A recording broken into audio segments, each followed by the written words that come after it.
Well, I'm really glad they have a school nurse to take blood pressures. I haven't had my blood pressure taken in forever.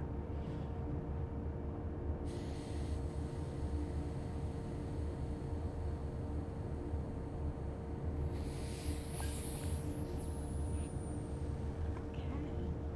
So how have you been feeling? I've been feeling great, actually. Have you? I have. Okay. I hear the team is doing really well. Congratulations. Thank you. Yeah, we have a good bunch of kids this year. Great, great. And your name is? Gary?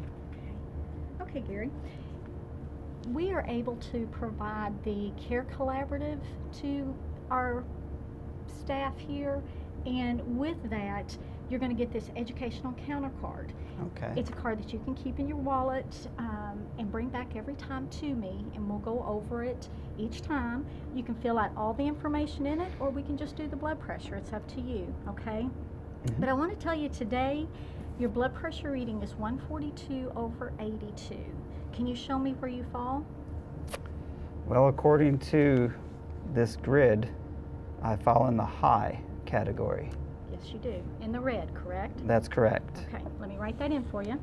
142/82, and today is March 31st, 2014, okay? Mm-hmm. With this, I want to talk to you about those numbers and what that means, and you'll get to take this with you, okay? In the red zone, I'm a little concerned because when you have high blood pressure or hypertension, it's a serious medical condition that can cause you to have a heart attack or stroke. Do you have any family history of heart attack or stroke? I actually do. You do? Yeah, so this is really concerning to me too. When you have a family history, it puts you at a greater risk, okay? When you're talking about heart attack or stroke, we have the signs and symptoms here of a heart attack and then of a stroke. And with stroke, we actually have an acronym, FAST. When we're talking about face, the symptoms of face drooping, Okay. arm, when you hold your arms out if one droops down, and speech. If someone says they just don't understand, then it's time to call 911. Okay. Very, very important that you keep this information and then that you tell your family members so that they can actually be able to help you if any of those symptoms should occur. Okay? Well, I feel a little embarrassed that I have high blood pressure because I seemingly am in good shape. But with the family history, you can do all the right things, Gary, and it's still something that you can't do a thing about. Okay. It's our family history. We can't do a thing about that. But we can do things about and make actions as far as our eating, our physical activity, and we'll go over that. But what I want to do right now is I want to make sure that you go see your doctor, because 142/82 being in the red zone is something you need to follow up with and see your physician. Can you do that for me? Well, I don't have a doctor.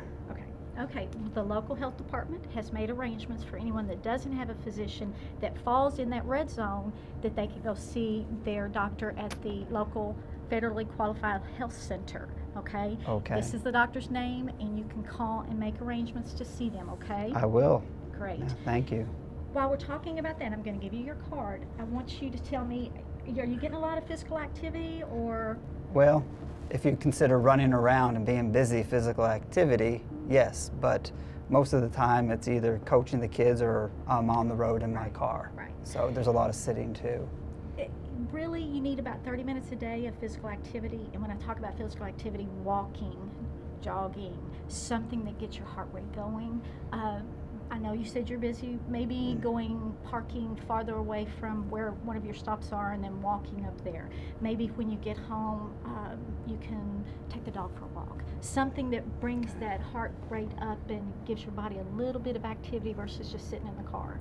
Okay. It might be an option. Plus, I'm going to give you that. If you can look over it, it may help you as well.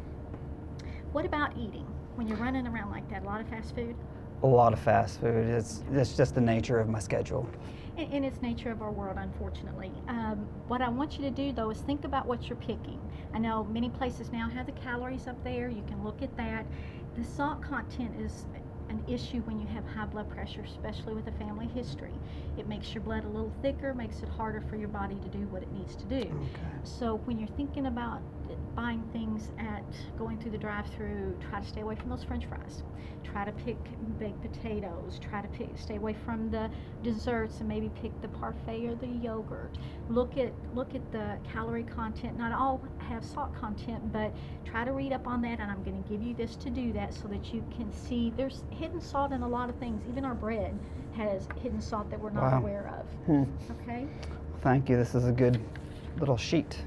Processed food like soups, things that you put in the freezer, anything that has to be processed usually has a large salt content. And you can buy soups that have the smaller and it says heart healthy, but look at your salt content on it. Okay. What about rest? About 5 hours, 5-6 hours a night. Okay. It's normal. We really recommend that you get 8 hours. Your body needs that downtime, that regeneration per se, and to make you be able to have a clear mind, rested body. It helps your body to rejuvenate, basically. Well, I've heard that. I guess it's something that I now have to really start thinking about putting in place. Yes, and if stress is an issue, stress can be very difficult on your blood pressure. It's hard as to well. sleep when you're stressed, though. Yes, it is. So I'm going to give you this recommendation. I want you to follow up, read there, see if you can follow up with anyone to talk about maybe the issues you have with stress and Okay. make sure we're getting some sleep, okay? Okay. So what I want you to do next is make sure you follow up with the doctor. And after you do that, I'm here every day. Just come on back and we'll check it again and hopefully we'll have some improvement when you come back. But Okay. if not, we'll go over different issues and Okay. see where we go next. Okay, so just in review, you want me to take this with me wherever I go, get my blood pressure taken and recorded in wherever it falls, follow up with my doctor at the Federal Qualified Health Center, and then make an appointment to see you to follow up with my numbers. Please. Okay, I will do that. Well, thank you. And good luck with the team. Appreciate it.